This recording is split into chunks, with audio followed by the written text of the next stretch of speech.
इसलिए साथियों परम पूज्य गुरुदेव ने उद्घोष किया कि भारतीय संस्कृति के निर्माता यज्ञ पिता गायत्री माता। कौन पिता हैं हमारे? यज्ञ पिता गायत्री माता। सो हम सबको अपने जीवन में जैसे हम अपने जन्म देने वाले माता पिता को प्रणाम करते हैं, उनका सम्मान करते हैं, उसी प्रकार हमारे आत्मिक माता पिता, हमारे आध्यात्मिक माता पिता कौन है? वो गायत्री माता हैं और यज्ञ पिता हैं। परम पिता तो वो परब्रह्म है जिनकी शक्ति गायत्री है, पर वो परब्रह्म ही यज्ञ रूप में हम सबके जीवन में उपस्थित हैं। अन्य किसी देवी देवताओं को आप देखे हो या न देखे हो, पर यज्ञ भगवान को तो सब देखते हैं। बोलो जरा, अगर किसी से पूछा जाए कि इन स्थूल नेत्रों से क्या आपने कभी राम भगवान को देखा, हनुमान जी को देखा, कृष्ण भगवान को देखा, शंकर भगवान को देखा, आपके मन में प्रश्न उठेगा कि भाई बात तो सही है, हमने आज तक किसी देवी देवता, किसी भगवान को नहीं देखा। पर आप सवेरे यहाँ 8 बजे आ जाइए, आपको हम एकदम स्पष्ट इसी आंख से यज्ञ भगवान का दर्शन करा देंगे। रोज सवेरे 8 बजे यज्ञ हो रहा है यहाँ। इसलिए साथियों शास्त्र कहता है, ऋषि मुनि कहते हैं कि जीवन में गायत्री साधना हो, और वो गायत्री साधना गायत्री यज्ञ के साथ जुड़ा होना चाहिए। केवल माता का ही प्यार क्यों, पिता का भी तो प्यार मिलना चाहिए। तो वो परब्रह्म परपिता भगवान ही यज्ञ रूप में हम सबके जीवन में प्रत्यक्ष रूप से उपस्थित हैं। इसलिए जीवन में यज्ञ और गायत्री का होना बहुत आवश्यक है। शास्त्र कहता है देव संस्कृति के निर्माता यज्ञ पिता गायत्री माता। इन चौपाइयों को आइए हम लोग थोड़ा सा उसका गान करें। देव संस्कृति के निर्माता यज्ञ पिता गायत्री माता। सब भावपूर्वक दोहराएंगे। देव संस्कृति के निर्माता यज्ञ पिता गायत्री माता। देव संस्कृति के निर्माता यज्ञ पिता गायत्री माता। पावहि देव संस्कृति पोषण, पावहि पोषण। गायत्री यज्ञ से क्षण क्षण, गायत्री यज्ञ से क्षण क्षण। गायत्री सद्भाव बढ़ावे, गायत्री सद्भाव बढ़ावे। यज्ञ पिता सत्कर्म करावे, यज्ञ पिता सत्कर्म कराए। प्रखर उदार पवित्रता बाढ़े, प्रखर उदार पवित्रता बाढ़े।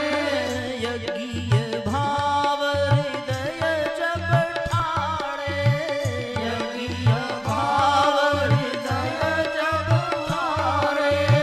पशु प्रवृत्ति पे अंकुश ला गई, पशु प्रवृत्ति पे अंकुश ला गई। छूटई स्वार्थ श्रेष्ठता जा गई, छूटई स्वार्थ श्रेष्ठता जा गई। छूटई स्वार्थ श्रेष्ठता जा गई, छूटई स्वार्थ श्रेष्ठता जा गई।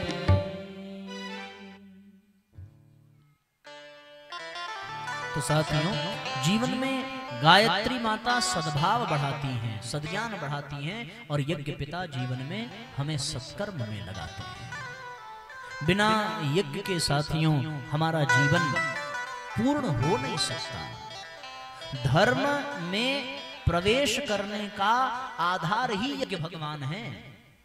जो धार्मिक है वो यज्ञ से जुड़ा होगा, जो धार्मिक नहीं है वो साथियों यज्ञ से कोसों दूर होगा। इसलिए हम सबको अपने जीवन में धर्म कर्म करते रहना चाहिए। और यज्ञ वही श्रेष्ठतम कर्म, यज्ञ से श्रेष्ठ न कोई धर्म है, यज्ञ से श्रेष्ठ न कोई कर्म है। यज्ञ साथियों हमें जीवन की, हमारे जीवन को धर्म की ओर मोड़ देता है।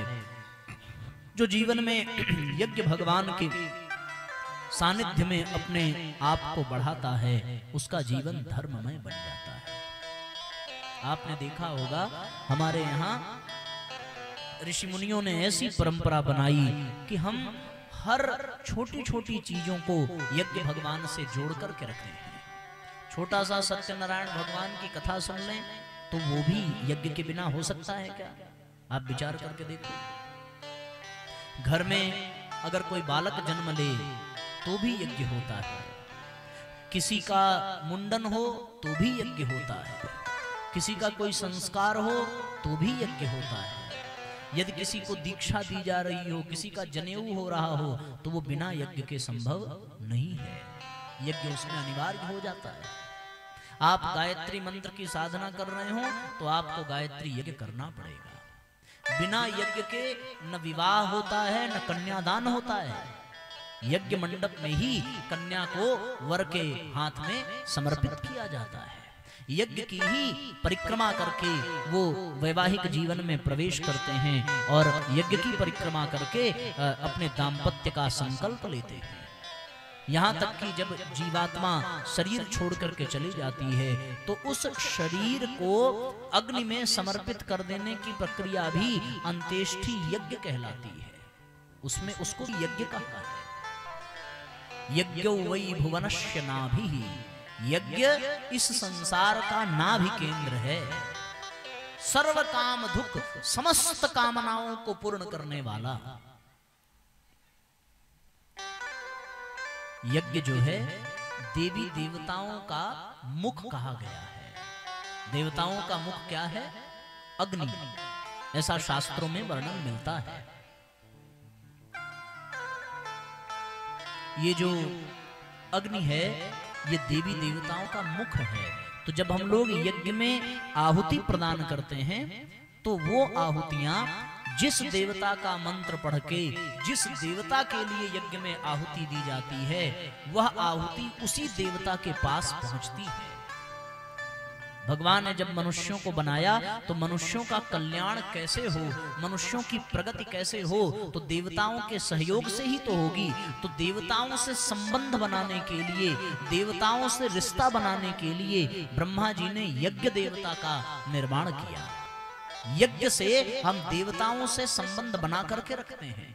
अच्छा आप बताइए, सूर्य भगवान को आपको कुछ देना है तो वो आपको प्रदान करने हैं अपनी ऊर्जा, अपनी रोशनी, अपना प्रकाश, अपना तेज। लेकिन हमें अगर सूर्य भगवान को कुछ देना हो तो हम कैसे प्रदान करेंगे? आप विचार करके देखिए जरा। देने के लिए सूर्य भगवान के पास जाना होगा, तो जाने से उनके पास पहुंचने से पहले ही हम जल के राख हो जाएंगे, इतना तेज है उनका। इसलिए फिर ऋषि मुनियों ने विचार किया कि हम देवताओं के पास जा नहीं सकते। देवता भले अंतरिक्ष से उतर करके धरती पर आते हों, उनके पास शक्ति है, पर यहाँ का सामान्य प्राणी मनुष्य अंतरिक्ष में कैसे जा सकता है? और अंतरिक्ष में अगर चला भी जाए तो बिना पात्रता के वो देवताओं को देख भी नहीं सकता। बात समझ में आ रही है ना? तो अब देवताओं से संपर्क करने के लिए मनुष्य के पास कौन सा माध्यम है? कोई तो सहारा चाहिए। भाई हम यहाँ बैठे हैं, हमारा कोई रिश्तेदार अगर दूसरे राज्य में बैठा हो तो उससे संपर्क करने के लिए मोबाइल की जरूरत पड़ेगी कि नहीं पड़ेगी? बिना मोबाइल के हम उससे कैसे संपर्क कर पाएंगे? उसी प्रकार देवता अंतरिक्ष में बैठे हैं, हम यहाँ बैठे हैं, बिना उनकी शक्ति, बिना उनकी ऊर्जा के हम प्रगति कर नहीं सकते। सो देवताओं से संपर्क साधने के लिए, देवताओं से रिश्ता बनाने के लिए जो माध्यम बनाया ऋषियों ने, उस माध्यम को ही यज्ञ भगवान कहते हैं। और वो माध्यम कैसे बना कि हमें जिस देवता की जो शक्ति चाहिए वो उस देवता के लिए हम यज्ञ में आहुति प्रदान करते हैं। फिर वो आहुति उस देवता के पास पहुंचती है, और उस देवता के पास जब वो आहुति पहुंचती है तो उससे वो देवता पोषण पाते हैं, उनको भोजन मिलता है, और वो प्रसन्न होते हैं। फिर वो प्रसन्न होकर के आहुति देने वाले अग्नि यज्ञकर्ता को, आहुति देने वाले व्यक्ति को ऊपर से वो पर्जन्य की वर्षा करते हैं और उसकी वो मनोकामनाएं पूर्ण करते हैं। ये यज्ञ का विज्ञान है, ये आध्यात्मिक विज्ञान है। भगवान से रिश्ता बनाना, भाई राम जी से रिश्ता बनाना है और राम जी से कोई उनको जो है सम्मानित करना है, उनसे प्रार्थना करनी है, तो वो यज्ञ को ही माध्यम बना करके करना पड़ेगा। आप कहेंगे साहब जो हम लोग पूजा पाठ करते हैं उसमें यज्ञ तो नहीं करते, तो क्या हमारी भावनाएं भगवान तक नहीं पहुंचती हैं? क्योंकि आप जब पूजा पाठ करते होंगे तो एक दीपक तो जरूर जलाते होंगे ना।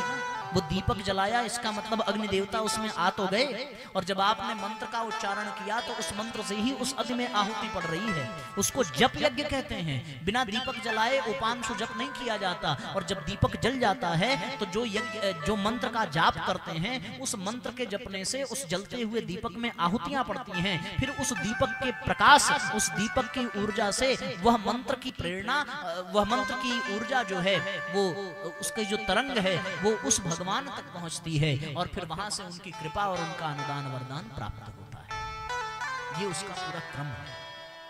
ये कैसे होता है? जैसे किसी को हाथ में आप इंजेक्शन लगाइए, उसके हाथ में उसकी सुई चुभो करके, तो जैसे हम लोग यज्ञ में आहुति देते हैं तो यज्ञ से धूम्र उठता है, और वो धूम्र उसी इंजेक्शन की तरीके से अंतरिक्ष में जाकर के लगता है, और जिस देवता का मंत्र पढ़ा गया उस देवता के पास वो आहुति पहुंच जाती है।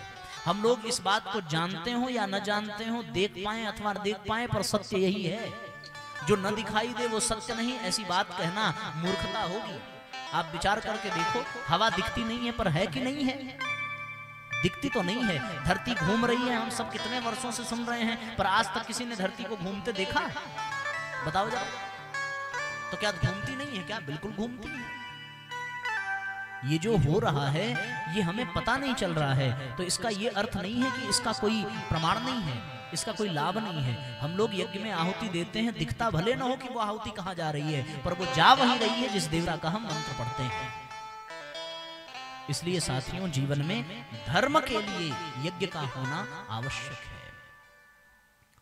होता है कन्यादान भी इसके ही सामने, पूजा है इसको कृष्ण ने, भगवान राम ने।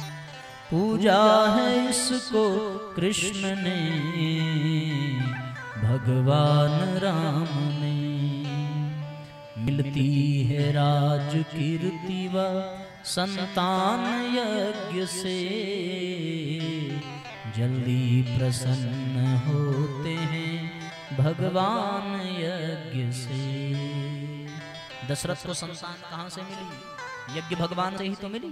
उन्होंने पुत्रेष्टि यज्ञ किया, सो पुत्रेष्टि यज्ञ करने से उनको जो है यज्ञ भगवान चरु का पात्र लेकर के प्रकट हुए, और चरु का पात्र लेकर के उनकी रानियों को वो चरु प्रदान किया। तब जाकर के कौशल्या, कैकेयी, सुमित्रा को पुत्रों की प्राप्ति हुई। यज्ञ भगवान की कृपा से। भगवान राम ने विश्वामित्र के यज्ञ की रक्षा की, तब जाकर के विश्वामित्र ने बला अतिबला की गायत्री और सावित्री की विद्या भगवान राम को प्रदान की। अगर वो यज्ञ की रक्षा न करते तो क्या ये लाभ मिल पाता क्या? इसलिए साथियों, यज्ञ समस्त कामनाओं को पूर्ण करने वाला है। ऋषियों ने ऊंचा माना है स्थान यज्ञ का, भगवान का यह यज्ञ है, भगवान यज्ञ का। जाता है देवलोक में इंसान यज्ञ से, जल्दी प्रसन्न होते हैं भगवान यज्ञ से। भगवान यज्ञ से देवलोक में इंसान जाता है।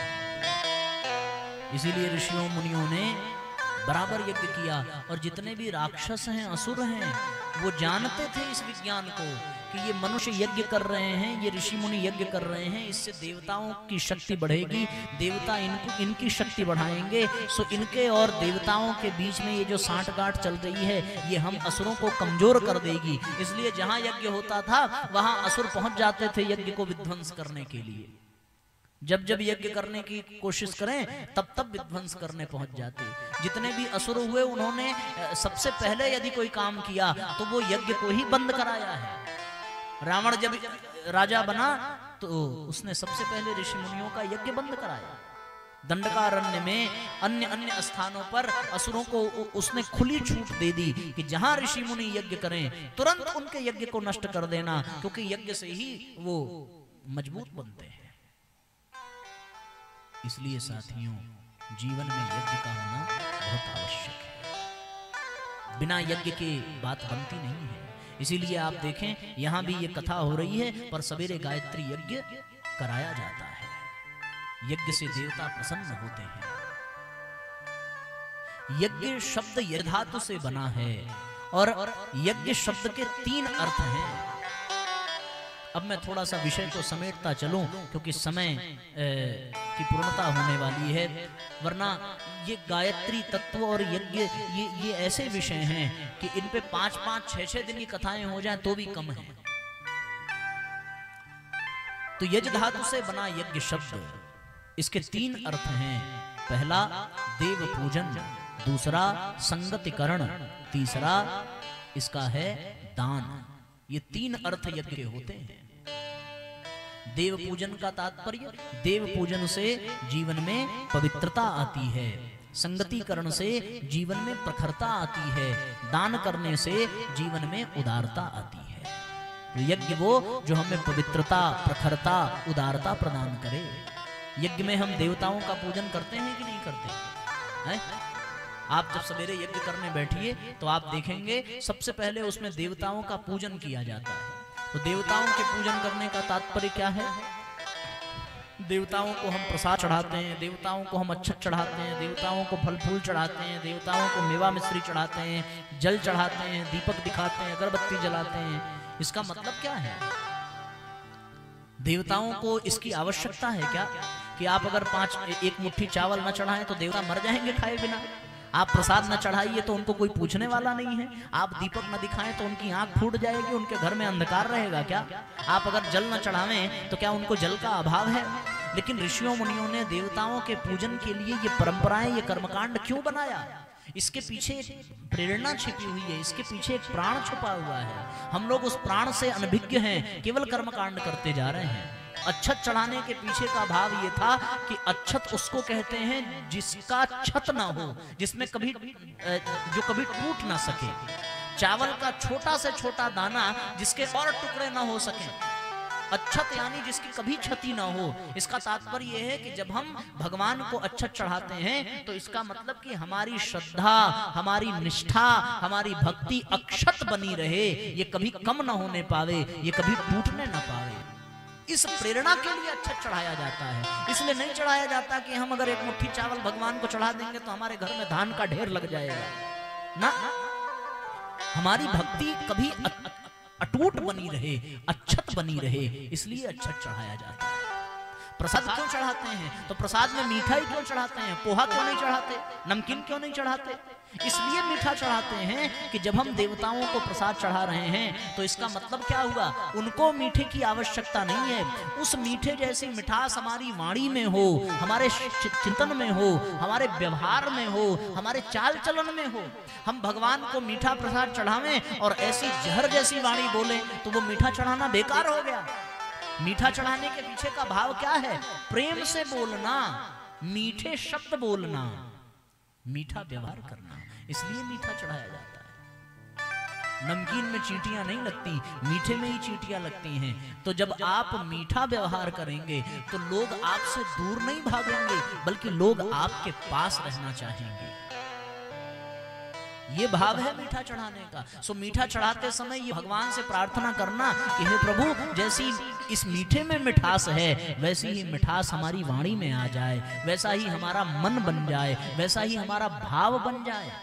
अक्षत चढ़ाते समय ये भाव करना कि हे भगवान, इस अक्षत के तरीके से हमारी भक्ति, हमारी श्रद्धा, हमारी निष्ठा अटूट बनी रहे आपके श्री चरणों में। ये भाव करने की आवश्यकता है। फिर भगवान को जब हम दीपक दिखाते हैं तो भगवान के जीवन में अंधकार नहीं है। दीपक इसलिए दिखाया जाता है कि दीपक जलाने से चारों तरफ प्रकाश फैल जाता है। तो हे परमपिता, हमारे जीवन में प्रकाश फैलता रहे, हमारा जीवन ऊर्जा से, प्रकाश से भरा रहे, हम दूसरों को प्रकाशित कर सकें। दीपक हमेशा ऊपर की ओर उठता है, तो हम भी ऊपर की ओर उठते चले जाएं, हम भी दूसरों के काम आवें। दीपक घने अंधकार में भी लोगों का रास्ता बन जाता है, लोगों को राह दिखाता है, लोगों के अंधकार को मिटाता है। तो दीपक जलाने का भाव क्या है कि हम दीपक जला रहे हैं तो हम लोगों के अंधकार को मिटावें, लोगों के जीवन में प्रकाश फैलावें। और हमने लोगों के जीवन में अंधकार बो दिया, लोगों के जीवन में सुख चैन छीन लिया। दीप जलने से खुशहाली आ जाती है, दीपक जलने से प्रसन्नता आ जाती है। बुझे हुए दीपक को देखिए तो लगेगा कि निराशा है, पर वही दीपक जल जाए तो लगेगा कि जीवन में आशा है, जीवन में प्रसन्नता है। वो आशा, वो प्रसन्नता, वो प्रेरणा, वो प्रकाश हम अपने जीवन में तथा दूसरों के जीवन में भरते जाएं। दीपक जलाते समय ये भाव करना चाहिए। अगरबत्ती जलाई, धूप बत्ती जलाई, तो इसके पीछे का क्या मतलब? अगरबत्ती का धुआं भगवान तक नहीं पहुंचता, पर अगरबत्ती के धुएं से हमें ये प्रेरणा लेनी चाहिए कि जिस प्रकार से ये धुआं चारों ओर फैल करके वातावरण को सुगंधित कर रहा है, उसी प्रकार हम जिस गांव में हैं, जिस शहर में हैं, जिस परिवार में हैं, जिन लोगों के बीच में हैं, हमारे गुण, हमारे सद्गुण चारों तरफ वातावरण में ऐसे फैल जाएं कि चारों तरफ सुगंध ही सुगंध हो, सब आनंद में रहें, सब प्रसन्न रहें। ऐसा हम सबका प्रयास होना चाहिए। हमारे रहने से घर में तनाव का वातावरण हो, हमारे घर में रहने से क्रोध का वातावरण हो, घर में रहने से बच्चे हमसे डर के मारे कांपते हो, बीवी हमारे पास ना आती हो, पति हमसे दूर रहना चाहता हो, सास ससुर मुंह खोल करके कुछ कह नहीं पा रहे हो, माँ बाप सीधे मुंह बात ना कर पा रहे हो, ऐसा हमारा व्यवहार हो, तो फिर अगरबत्ती जलाना बेकार है। अगरबत्ती जलाने का मतलब सुगंध फैलाना, सुगंध फैलाने का मतलब सद्गुण फैलाना, सद्गुण फैलाने का मतलब चारों ओर आनंद, चारों ओर परमानंद को प्रसारित करना। इसलिए अगरबत्ती, धूप बत्ती जलाने की आवश्यकता है। हम जब भगवान को जल चढ़ाते हैं तो इसका यह मतलब नहीं कि भगवान को पानी की आवश्यकता है। जल शीतल होता है, जल शालीन होता है। हम जल जैसे शीतल बने, जल जैसे शालीन बने, बार बार आवेशित न हो, इसलिए ये चीजें भगवान को चढ़ाई जाती हैं। इसको कहते हैं देव पूजन। देव पूजन का तात्पर्य कि देवताओं को हम जो चीजें चढ़ा रहे हैं उसको चढ़ाने के पीछे का हमारा भाव क्या है। और आप लोग क्या क्या चढ़ाते हैं आप सोच करके देखिए। फूल चढ़ाते हैं तो आप बताइए, फूल मुरझाया हुआ चढ़ाते हैं कि खिला हुआ चढ़ाते हैं? खिला हुआ चढ़ाते हैं, मुरझाया फूल तो नहीं चढ़ाते। खिला हुआ फूल यानी प्रसन्नता, तो हम प्रसन्न रहें और दूसरों को प्रसन्न रखें। भगवान को इसलिए खिला हुआ फूल चढ़ाया जाता है। और फिर खिला हुआ फूल का मतलब जवानी, खिला हुआ फूल का मतलब बचपन, और मुरझाए हुए फूल का मतलब बुढ़ापा। तो मुरझाए हुए फूल, अब जो लोग कहते हैं कि बूढ़े हो जाएंगे तब चार धाम की यात्रा करेंगे, बूढ़े हो जाएंगे तब कथा सुनेंगे, बूढ़े हो जाएंगे तब भगवान का भजन करेंगे, अभी तो कमाने खाने के दिन है, अभी तो खेलने कूदने के दिन है, उनको फूल चढ़ाने का अर्थ समझ में नहीं आया। फूल चढ़ाने का अर्थ, फूल यानी जवानी, फूल यानी बचपना, फूल यानी प्रसन्नता। अपने जवानी को भगवान के चरणों में चढ़ा देना चाहिए। हनुमान जी बूढ़े थे तब भगवान के शरण में नहीं आए थे, हनुमान जी युवा थे तब भगवान के शरण में आए थे। अर्जुन जब बूढ़े हो गए तब महाभारत के लिए भगवान के शरण में नहीं आए, अर्जुन जब युवा थे तब भगवान के शरण में आए। ध्रुव और प्रहलाद जब बुजुर्ग हो गए तब भगवान की उपासना करने नहीं गए थे। ध्रुव और प्रहलाद जब बचपन में थे, खिले हुए फूल की तरह थे, तब भगवान के चरणों में गए थे। इसलिए हमें अपने बचपन से ही अपने बच्चों को, अपने परिवार वालों को भगवान के चरणों में लगा देने की आवश्यकता है।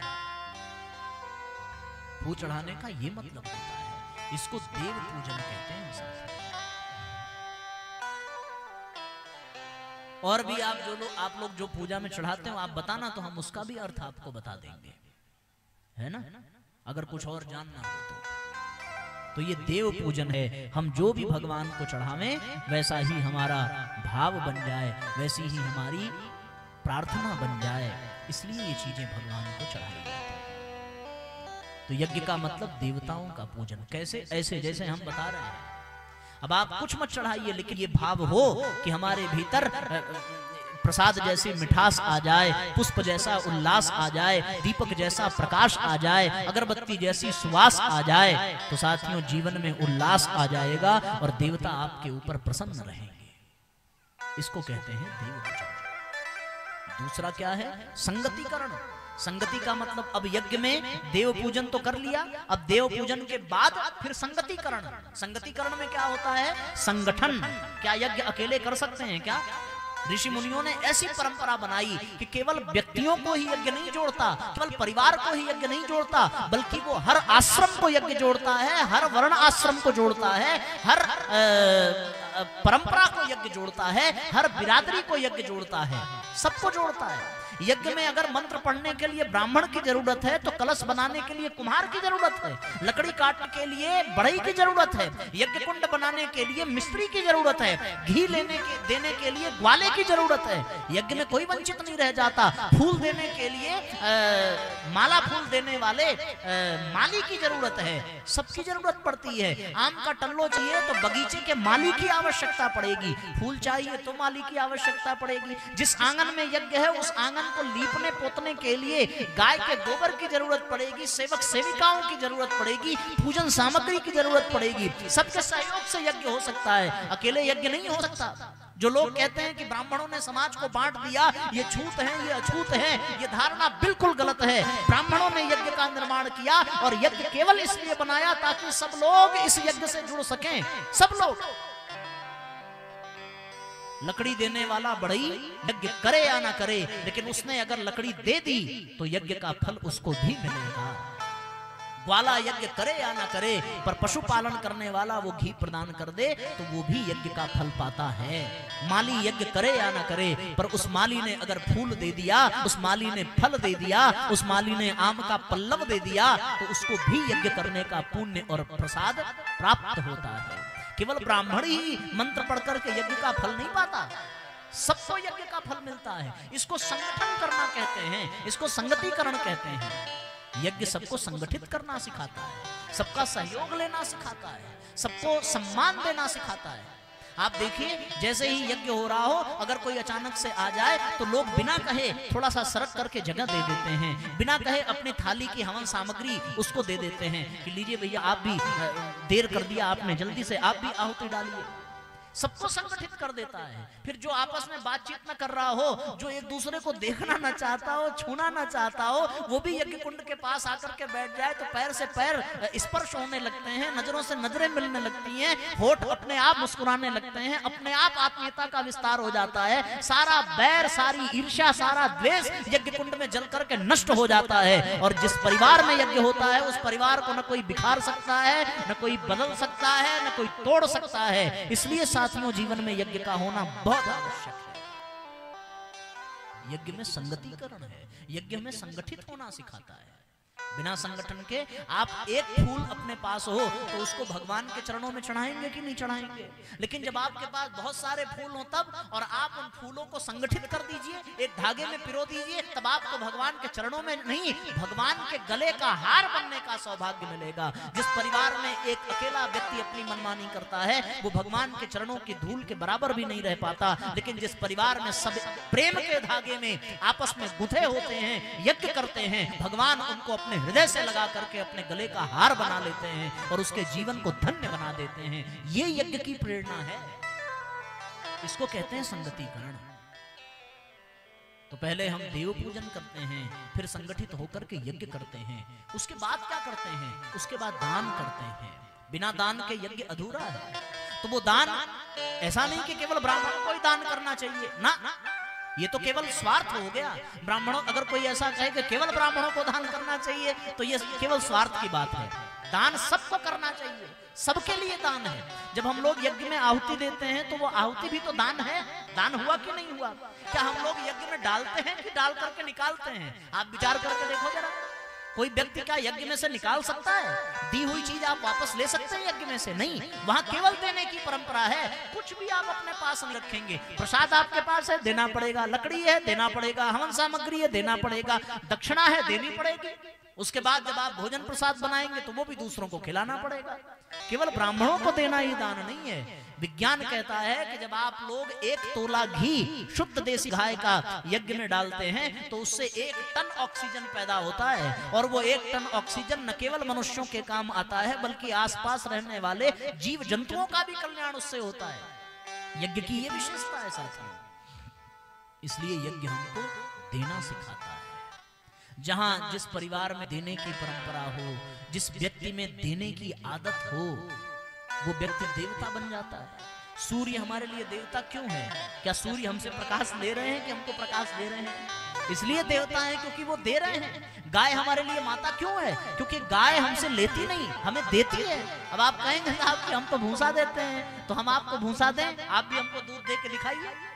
भूसे को दूध में बदलने की मशीन आज तक कोई विज्ञान बना पाया क्या? नहीं बना पाया। भूसा होता है पीला, चारा होता है पीला, पानी होता है पतला, और उस पानी, उस भूसे, उस चारे को खा करके, हरे चारे को खा करके अगर कोई सफेद दूध प्रदान करे तो ये गौ माता के सिवा और कोई कर सकता है क्या?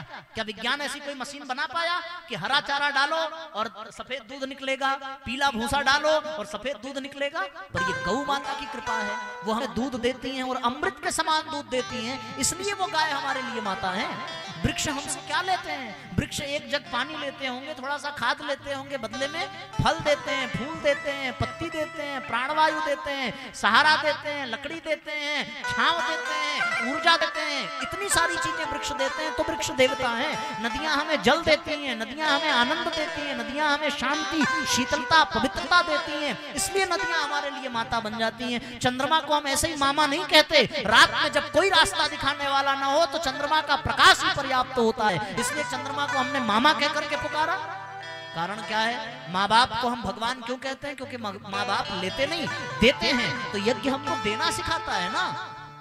व्यासपीठ की हम लोग पूजा क्यों करते हैं? व्यासपीठ के प्रति इतना सम्मान क्यों है? क्योंकि व्यासपीठ हमें ज्ञान देती है, हमें शुद्ध विचार देती है, शास्त्रों का वाक्य पढ़ करके सुनाती है, इसलिए साथियों इसकी पूजा होती है। तो जहां देने की परंपरा हो, जहां संगठन की परंपरा हो, जहां देव पूजन की परंपरा हो, वहां यज्ञ फलीभूत हो जाता है। और जहां लेने की परंपरा हो, वहां फिर यज्ञ नहीं है। यज्ञ वास्तव में क्या है? हमने आपको प्रारंभ में ही उदाहरण दिया था उस ब्राह्मण का जिसने अपने हिस्से का भी भोजन प्रदान कर दिया। किसको प्रदान कर दिया? द्वार पर आए भिखारी, द्वार पर आए भूखे व्यक्ति को प्रदान कर दिया। सो अपने हिस्से का भी समाज के हित के लिए प्रदान कर देना ही यज्ञ है। यज्ञ केवल स्वाहा स्वाहा का नाम नहीं है कि स्वाहा कर लिया तो यज्ञ हो गया ना। यज्ञ में देवताओं का पूजन, और कैसे देवताओं का पूजन? बिल्कुल ऐसे ही देवताओं का पूजन जैसा हमने आपको बताया। यदि वैसा पूजन हम कर सकें तो निश्चित रूप से साथियों हमारे जीवन में देवत्व का अवतरण होता चला जाएगा, हमारे जीवन में यज्ञ का वास्तविक अर्थ निकलता चला जाएगा, हमारे जीवन में हम संगठित होते चले जाएंगे और हमारा जीवन धन्य बनता चला जाएगा। इसको यज्ञ कहते हैं। तो धर्म की भावना को जागृत करने के लिए यज्ञ पिता और गायत्री माता, गायत्री की उपासना, यज्ञ की परंपरा हमारे जीवन में आ जाए तो हम धर्म पथ पर चलने के लिए आत्मबल जुड़ा पाएंगे, अन्यथा संभव नहीं है।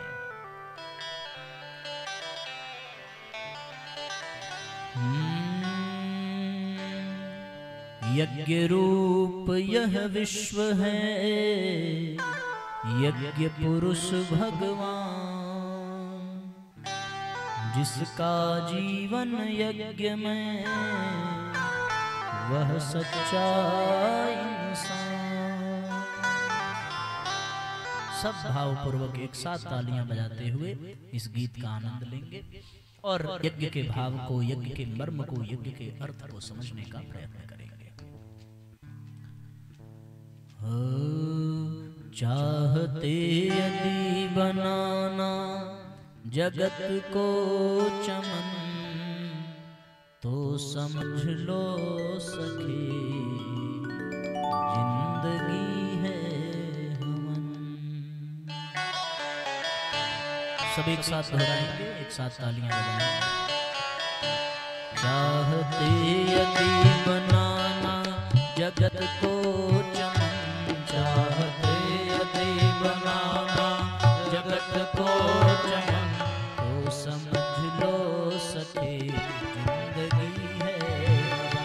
तो समझ लो सके जिंदगी है हवन। जिंदगी है हवन, बंदगी है हवन। जिंदगी है हवन, बंदगी है हवन। तो समझ लो सके जिंदगी है हवन। तो समझ लो सके जिंदगी है हवन। चाहते यदि बनाना जगत को चमन, चाहते यदि बनाना जगत को चमन। तो समझ लो सके जिंदगी है हवन। तो समझ लो सके जिंदगी है हवन। दोनों हाथ ऊपर उठा करके एक साथ तालियां बजाइए।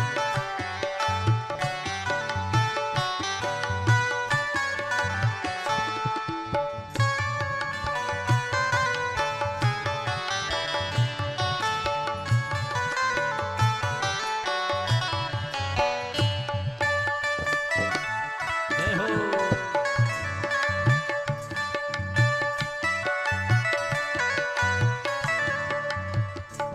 यज्ञ का अर्थ है दूसरों का भला।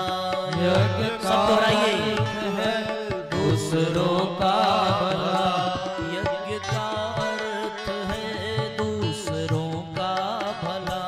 यज्ञ का अर्थ है दूसरों का भला। और को रोशनी दे दिया ज्यों जला। और को रोशनी दे दिया ज्यों जला। सब खुशी से रहें और सहो तुम जलन। सब खुशी से रहें और सहो तुम जलन। तो समझ लो सके जिंदगी है हवन। तो समझ लो सके जिंदगी है हवन। तो समझ लो सके जिंदगी है हवन। तो समझ लो सके जिंदगी है हवन। दोनों हाथ ऊपर उठा करके एक साथ भाव भरी तालियां बजाइए।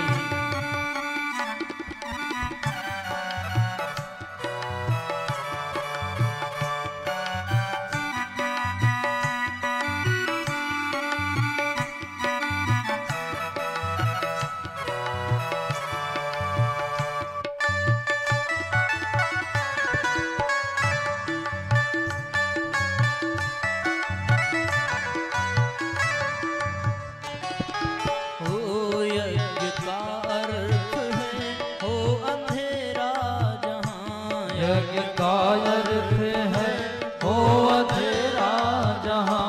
यज्ञ का अर्थ है हो अंधेरा जहां। यज्ञ का अर्थ है हो अंधेरा जहां। मेट कर तुम बिखेरो उजेरा वहां। मेट कर तुम बिखेरो उजेरा वहां। जब इसी है तो खुद को बना लो किरण। जब इसी है तो खुद को बना लो किरण। तो समझ लो सके जिंदगी है हवन। तो समझ लो सके जिंदगी है हवन।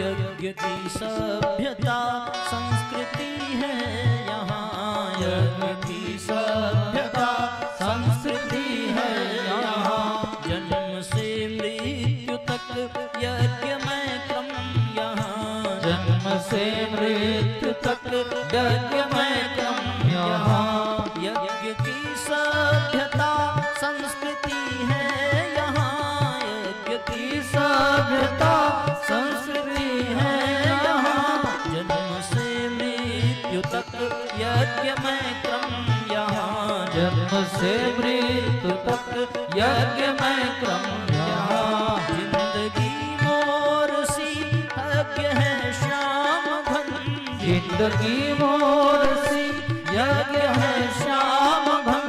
तो समझ लो सखे जिंदगी है हवन, तो समझ लो सके जिंदगी है हवन। जिंदगी है हवन, बंदगी है हवन, जिंदगी है